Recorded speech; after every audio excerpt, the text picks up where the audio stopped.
cop knocked, saying a silent alarm went off. I told him it was a mistake, but then my daughter pulled my shirt and whispered, "Dad, don't let him in. Look at his shoes." And when I did, my blood ran cold. I was standing in my living room holding my breath, staring at the man who used to smile at me from glossy company brochures. Now he was standing 10 feet away, wearing a stolen police uniform and pointing a gun at my wife. And he knew my name, my real name, the one I hadn't used in 4 years. "Open the damn safe, Marcus," he said quietly, like he was asking for a cup of sugar instead of threatening to tear my life apart. "You know how this goes." My wife, Rachel, sat on the couch, hands trembling in her lap. My daughter, Lily, my brilliant, stubborn, too observant for her own good 12-year-old, was somewhere in the house, hiding, hopefully in the crawl space I had built behind the upstairs bookshelf. But I wasn't sure, because she'd run the second she recognized the imposter's shoes. Not his face, not his voice, his shoes, brown Italian leather Oxfords, the kind no real cop would ever wear on duty. She noticed before I did. And that's when the world shifted. Now the intruder, real name, Conrad Vale, disgraced ex-security consultant, mastermind behind half a dozen high-end robberies, stood in my home like he owned the place. He hadn't changed much from when I knew him professionally. Same dead eyes, same smooth, confident voice that always made you feel like you were about to be tricked without realizing how. "You built a nice place," he murmured, scanning the walls. "Looks simple, but I know better. I know your work, Marcus Hale." I hadn't used that name since the FBI investigation. He stepped closer. "You testify against a man, and suddenly he's in prison. You change your name, move suburbs, play family man. Did you really think that erased what you did?" I swallowed hard, because the truth was simpler and darker than he realized. I hadn't just built this house to protect my family. I had built it because I knew someone like Conrad would come eventually. "I want the laptop," he said, "the one with the access keys, and then we'll talk about the rest." "I don't keep it here," I lied. Conrad smiled. "You still lie exactly the same way." Head tilts half an inch left. "Nostalgic, really?" The second man, stocky, shaved head, wired on adrenaline, returned from upstairs. "No kid," he said, "but there's a hidden door behind the bookshelf." My stomach dropped. They were too close, too fast. Rachel's eyes shot toward me. I blinked 3 times, the signal we'd practiced. "Stay calm. Wait for the chance. Don't speak." Conrad lifted his gun and aimed it at my chest. "Open the room, Marcus, or I'll start hurting people until you do." I felt it then, the shift inside me. The moment fear burned away and something colder took over. I had built this house for a reason.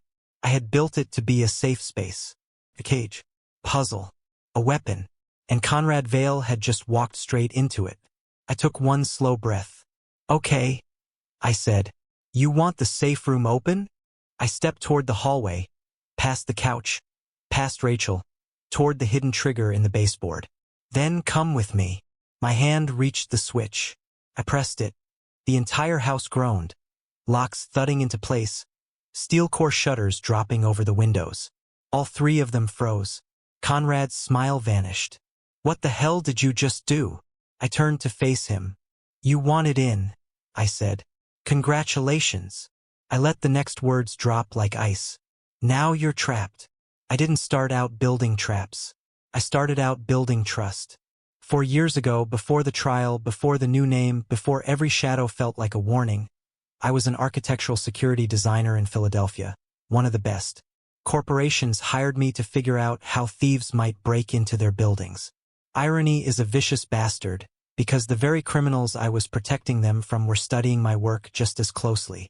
That's how I met Conrad Vale. He walked into my life wearing a $4,000 suit and a smile that never reached his eyes. He ran a consulting firm, the kind that helped large companies overhaul outdated security systems. On paper, we did the same work. In reality, Conrad used legitimate blueprints to plan break-ins so surgically that most victims didn't even know how they'd been hit. I didn't know any of this when we first worked together. I was stupid, naive, too eager to impress someone who praised my designs a little too perfectly. And when the FBI investigation landed on Conrad's doorstep, they quickly realized he had insider knowledge. Knowledge that aligned too closely with my design patterns. I wasn't charged. I hadn't knowingly helped him. But the media didn't care about details. They cared about headlines. And overnight, I became the architect who designed the perfect crimes. My firm fired me. My colleagues ghosted me. My then-girlfriend, now ex, said she couldn't live with the public shame. I moved out of the apartment we'd shared, took a consulting job under a fake name, and disappeared into legal limbo. The FBI told me Conrad had partners. 2 of them. One they caught. One who slipped away. And one who never forgave me for taking the stand against him because yes, I testified. Because even if my designs unintentionally helped him, I wasn't going to let him twist them into weapons without fighting back. Conrad got 12 years, which turned into 5 for good behavior. The day I learned he'd been released, something inside me turned to stone. I was married by then. Rachel had met me after the scandal, after the name change, after I finally felt safe again. She hadn't judged me. She just said, "Everybody has a past. I care about your present." Lily was only 8 when I married her mother. She took to me instantly. Sharp kid. Observant. A little too good at reading people. The kind of child who notices the tiny things adults overlook. My new life was quiet. We bought a Victorian-style house in the suburbs. A place that looked ordinary but was built with all the security knowledge I had spent a career collecting. Hidden sight lines, reinforced framing, panic room, escape crawl spaces. I told Rachel it was just for insurance discounts. I never told her the real reason. 2 days after Conrad was released, I saw a silver sedan parked outside our house. Then again, and again, always in different spots, always watching. At first I told myself it wasn't him. Paranoia. Coincidence. Then the mailbox message appeared. A playing card with an architect sketched on it. And my stomach turned to ice. But the real warning came from Lily. "Dad," she whispered one morning. "The man in the brown shoes? He was outside my school." She wasn't scared when she said it. She was curious. And that terrified me more than anything. Because she was right. Conrad wasn't coming for revenge. He was coming for a reckoning. And the only question left was, how far would he go? The worst part wasn't the threats. It was the waiting. Waiting for the next car to slow down in front of our driveway. Waiting for the footsteps that didn't belong in our hallway. Waiting for Conrad to stop circling like a wolf and finally show his teeth. The police couldn't do anything. No explicit threat, they said, right?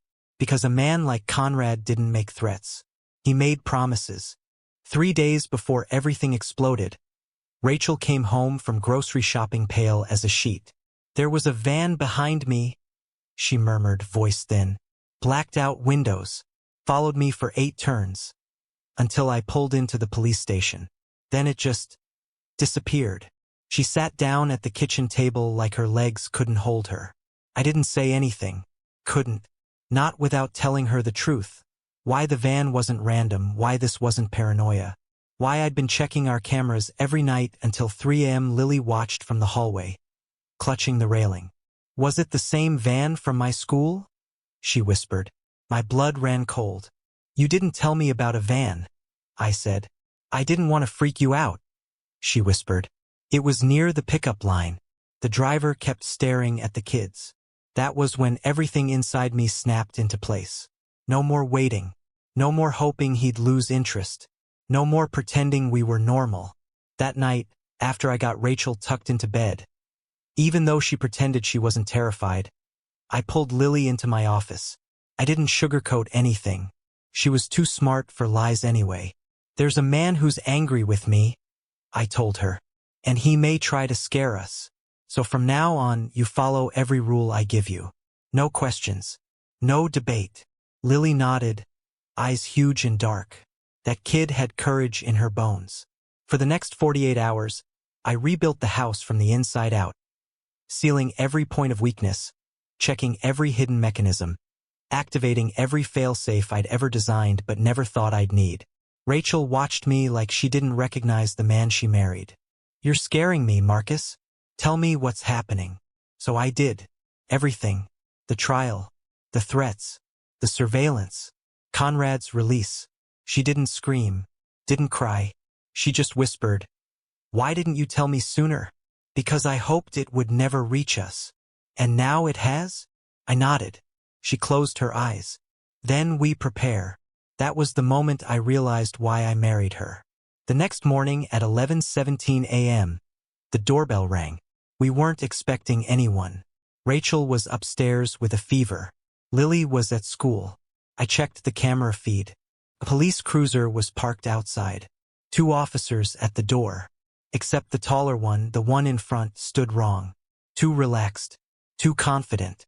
Like a man wearing a costume he'd practiced in the mirror. I zoomed in. His badge number didn't match the roster I had. His jawline was familiar in a way that made my skin crawl. I walked toward the door, phone in hand, heart slamming against my ribs. "Philadelphia Police," he announced. "We received a silent alarm from this residence. Need to verify." "I didn't trigger any alarm," I replied. "Open the door, sir." That's when I heard the soft sound behind me. Lily. I spun around. She was home early. School had released for a half-day I forgot about. She looked at the door, then down at the man's shoes. Brown Italian leather Oxfords. Her voice came out as a whisper made of ice. "Dad, that's not a cop." And that was it. The moment everything spiraled. The moment the past came roaring back into my home. I looked through the peephole again, and came face to face with Conrad Vale. Conrad didn't wait for permission. The second I cracked the door, he shoved it wide open with a heavy boot and pushed past me like he was stepping into a hotel lobby. His partner, short, muscular, mean, slipped in behind him, locking the door and drawing a gun in one smooth motion. "Afternoon, Marcus," Conrad said, smiling that polite, poisonous smile. "Lovely place. Cozy. Homey. Too bad it won't stay that way." He took off the police cap, revealing sharp gray hair and sharper eyes. "Where's your wife?" he asked. "At work." I lied. Conrad shook his head like I'd disappointed him. "You always were a terrible liar." Before I could respond, footsteps creaked on the stairs. Rachel, wrapped in her robe, pale from fever, but still moving fast when she heard voices. She froze at the sight of the guns. The stocky man seized her by the arm. Conrad grinned. "There she is." I stepped forward instinctively. The gun turned toward me. I stopped. Lily wasn't in sight, thank God. She'd slipped into the kitchen the moment I'd whispered, "Hide." Conrad gestured lazily at my wife. "Let her sit. We're civilized." Rachel sat beside me on the couch, fingers trembling as they intertwined with mine. The signal we'd agreed on? 2 squeezes meant stay calm. 3 meant danger. Her hand squeezed mine once, then twice. She understood everything instantly. Conrad leaned back in my armchair like he owned it. "Here's the deal. You give me access to your client files. Full access. No games. And we all walk away. Maybe. You won't get anything if you hurt her," I said. "Oh, Marcus. Hurting you is the point." The stocky man, Conrad called him Briggs, returned from searching the house. "Boss," he said. Upstairs bookshelf moved. "There's a door behind it." My stomach twisted. Conrad stood. "You built a safe room? Hidden behind literature? God, you're predictable." I didn't move. Couldn't breathe. "Open it," he ordered. I stayed silent. "Marcus," he said quietly. "Don't make me turn your daughter into collateral. She's small. Easily handled." Rachel let out a sharp breath, the kind that's half panic, half rage. Then it happened, the first twist I never saw coming. Briggs said, "There's movement inside the room." I froze. Inside the safe room? Impossible. Lily had been in the crawlspace, not the room itself. That's when it hit me. Hard enough to knock the air from my lungs. Rachel didn't have a fever. She was never sick. She'd pretended. She'd stayed home. She'd hidden in the safe room. With the house silent and me distracted by the cop at the door, She must have slipped up to check on the hidden spaces. Something she always did when she sensed I was lying or keeping secrets. Rachel wasn't weak. Rachel had been watching both of us for weeks. Rachel knew more about my security systems than I ever admitted. And now she was locked inside the safe room with no idea how close these men were. But that wasn't the twist. Not the big one. The big one came when Conrad tilted his head, listening, then smiled faintly. "There's someone else up there," he said. "Not just the kid." My heart stopped. "There were two voices," Briggs confirmed. "A woman and someone else." Someone else? My brain raced, replaying the last week. The footsteps I thought were mine. The faint closing door I blamed on wind. The missing food I assumed Lily had snacked on. Then a realization hit me like a punch. Someone had been inside the house already. Not Conrad. Not Briggs. The third partner. The one who'd escaped. The ghost the FBI never caught. He hadn't been watching my house. He'd been inside it. Living in the walls. The crawl spaces. The hidden vents. Conrad chuckled, delighted. "Oh, Marcus. You thought I brought two men." He leaned in. "I brought three." For a second, the whole house felt like it tilted sideways. The third man. Already inside my walls. Listening. Waiting. Rachel had been in the safe room thinking she was hiding. But she wasn't alone. That thought nearly buckled my knees. Conrad watched the panic flicker across my face. He enjoyed it. He fed on it. It reminded him he was in control, at least in the part of the house he could see. But the part he couldn't see, that was my domain. "Marcus," he said softly, "be rational. The longer you stall, the worse this gets." He didn't know. He didn't understand. The house wasn't just a house.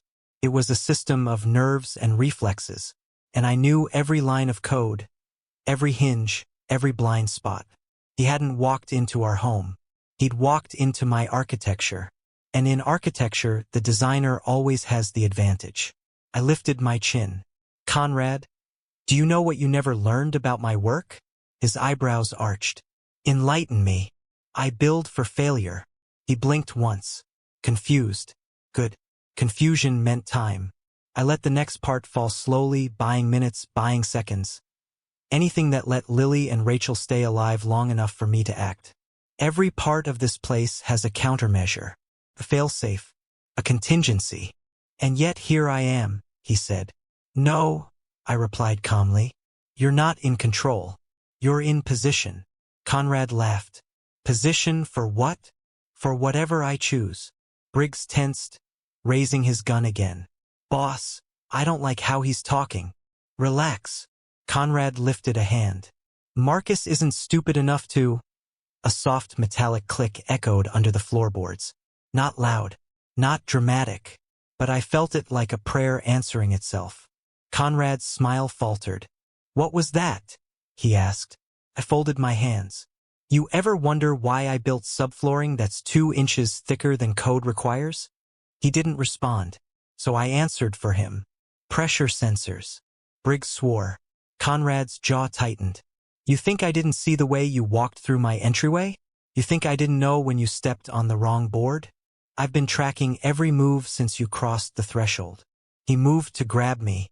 Briggs lifted his gun. "And now," I said, locking eyes with Conrad, "Phase 1 begins." I hit the hidden switch under the coffee table. The house hummed to life. Shutters slammed down over the last remaining windows.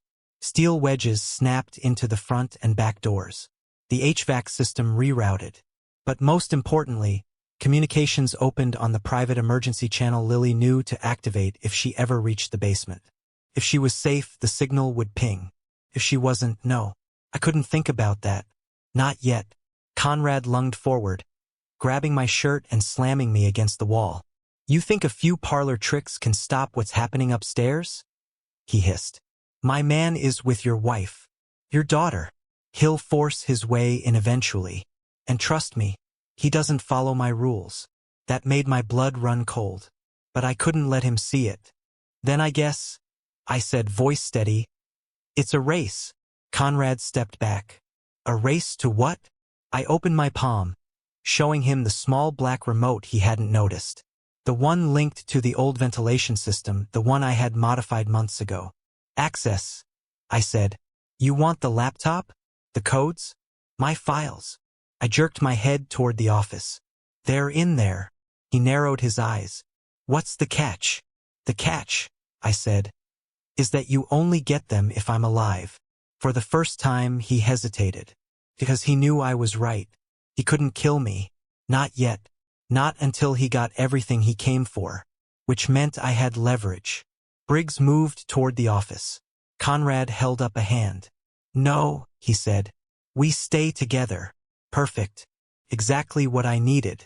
Every second they weren't upstairs was a second Rachel and Lily had to reposition, hide, escape, or signal me. And then, like a miracle, my phone buzzed in my pocket. One vibration. The code Lily knew to send only if they made it to the basement. They were alive. They were moving. It was time to stop surviving and start striking back. The buzz in my pocket was the first real breath of hope I'd had in hours. One vibration. Lily's emergency signal. It meant they'd made it to the basement. They were alive. They were out of the safe room. But it also meant something else. Something that hit me a second later. If Rachel and Lily were in the basement, then who the hell was the second voice Briggs heard upstairs? Because Rachel couldn't have been both in the safe room and moving toward the basement at the same time. Unless, Marcus, Conrad said, dragging my attention back, you're going to walk us into that office nice and slow. If you try anything at all, Briggs shoots your kneecap off. And I promise you, that is the least painful option on the table. Briggs smirked, lifting the gun. I raised my hands, stepping backward toward my office doorway. I didn't need to fight them. Not physically. Not yet. I needed them to see what I wanted them to see. And what I wanted them to see was a man slowly losing control. Not one calculating. Not one planning. Not one waiting for the house to reveal its teeth. Sit, Conrad ordered once we reached the office. I sat. He circled behind my desk and found the laptop exactly where I'd placed it. Closed. Clean. Innocent. Just like he expected. Briggs hovered by the door, gun raised, muscles wired. Conrad flipped open the laptop and then froze, because I saw what he saw. A small red light blinking on the keyboard. A recording indicator. Cute, Conrad said. You think I care if you record this? That's not what it's doing, I replied quietly. He paused. Then what is it doing? I smiled. Talking to the police. His face twitched, but only for a second. Then he laughed. Loud. Unhinged. Marcus, he said between breaths. You are delusional if you think anyone is coming for you. I jammed the signals in this house before we entered. Did you? I asked. Or did the third man do it? That made something flicker behind his eyes. Suspicion. Doubt. A single crack. Briggs shifted at the doorway. Boss, maybe... Shut up, Conrad snapped. But I didn't shut up. Because here's the part you got wrong, I continued. Your ghost, the third guy, he didn't cut off my signals. What makes you so sure? Conrad growled. Because I designed the communication system myself. There are only two ways to disable it. From the basement, or from inside the ventilation hub behind the master bedroom. The room fell silent. Briggs swallowed. Boss, if he didn't cut it, then who? I leaned forward. You brought a partner you never found. You trusted him to move around my house. You trusted him with your life. Conrad's jaw clenched. And, he asked, and you didn't notice, I said softly, that he's been working alone for months. He's been stealing without you, using your methods, using your contacts, and you didn't even realize you've been cut out. Briggs stared at Conrad. Boss, is that true? Conrad didn't answer. His silence said everything. I drove the knife deeper. That third man wasn't helping you today, I whispered. He was helping himself. He didn't come here for my codes. I looked directly into Conrad's eyes. He came here for you. Briggs stepped back, fear blooming across his face. You're saying he's gonna... A sudden crash upstairs shattered through the ceiling. A thud heavy enough to shake dust loose from the vents. Then a scream. Not mine. Not Rachel's. Not Lily's. A man's scream. Conrad spun toward the door. What the hell was that? Briggs shouted. I didn't blink. That, I said, was your partner. Another crash. Another scream. Cut short. And then footsteps. Slow. Deliberate. Descending the stairs. Briggs backed into the hallway, gun raised, hands shaking. Conrad tightened his grip on his weapon, chest rising too fast. I stood up, calm, centered, because the second twist had arrived. You didn't trap me, Conrad, I said quietly. You didn't even trap yourself. His eyes widened. You trapped the wrong man. Briggs stood frozen at the base of the stairs, gun shaking so hard it clicked against the banister. Conrad didn't move either. He was listening, really listening, trying to decode the meaning inside those heavy footsteps descending toward us. He thought he knew his crew. He thought he understood loyalty. He thought the third man, the one who'd slipped past the FBI, the one who'd lived inside my walls, was here to help him finish what he'd started years ago. But he never understood the truth. Not then. Not now. And I could see in his eyes that realization was slowly, painfully blooming. Marcus, he whispered. What did you tell him? Nothing, I said. You did this all on your own. Another step echoed. Slow, dragging, like someone carrying dead weight on one side. A smear of dust drifted down from the ceiling. What is he doing? Briggs hissed. I exhaled. A long, steady breath that felt like the first honest one in months. You don't know why he came back, do you? Conrad didn't answer. He didn't have to, because finally he looked afraid. The footsteps stopped at the bottom of the staircase. A silhouette stood in the dim emergency lighting, breathing raggedly, shoulders heaving like he'd run miles through hell. He was smeared with drywall dust, blood streaking across one cheek, eyes burning with something feral and electric. The third man, the ghost, Silas Drake. He didn't look at me. He looked only at Conrad. The room froze under the weight of that stare, like a predator finally cornering its prey. Briggs squeaked out, Silas? Buddy. Silas didn't blink. Instead, he said something I'll never forget. Something that cracked the world open. You left me, Silas rasped.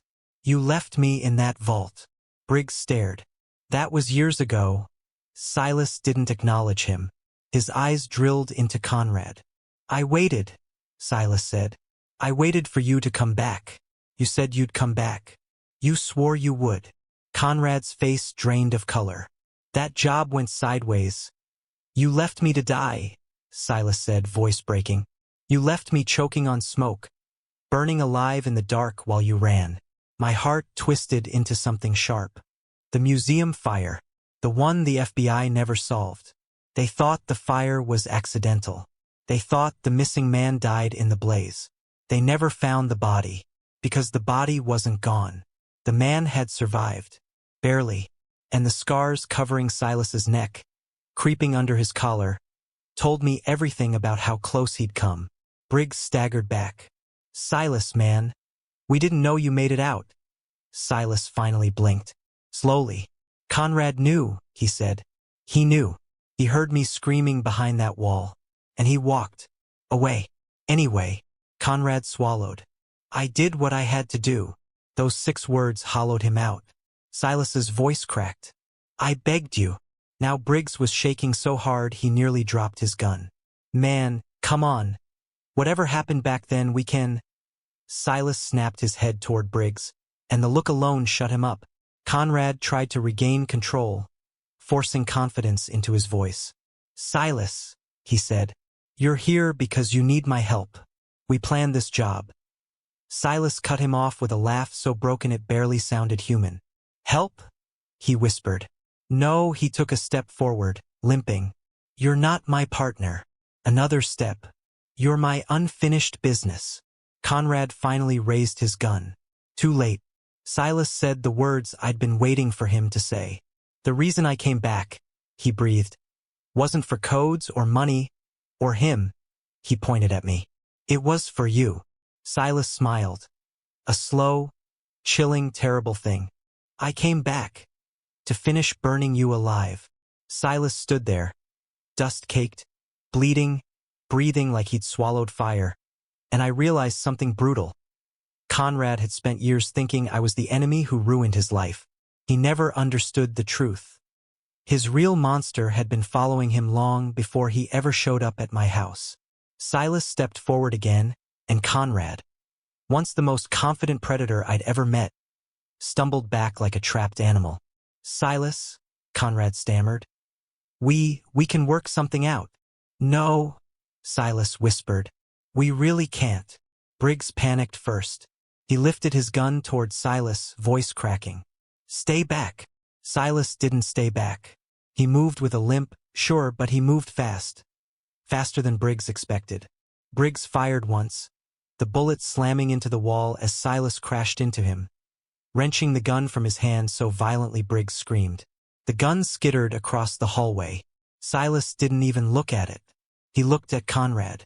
And for the first time since this nightmare began, I understood Silas fully. He didn't want money. He didn't want revenge on me. He didn't want the codes, the house, or the leverage. He wanted one thing, a locked room, an audience, and Conrad Vale trapped with him. Briggs scrambled backward, clutching his shoulder, whimpering.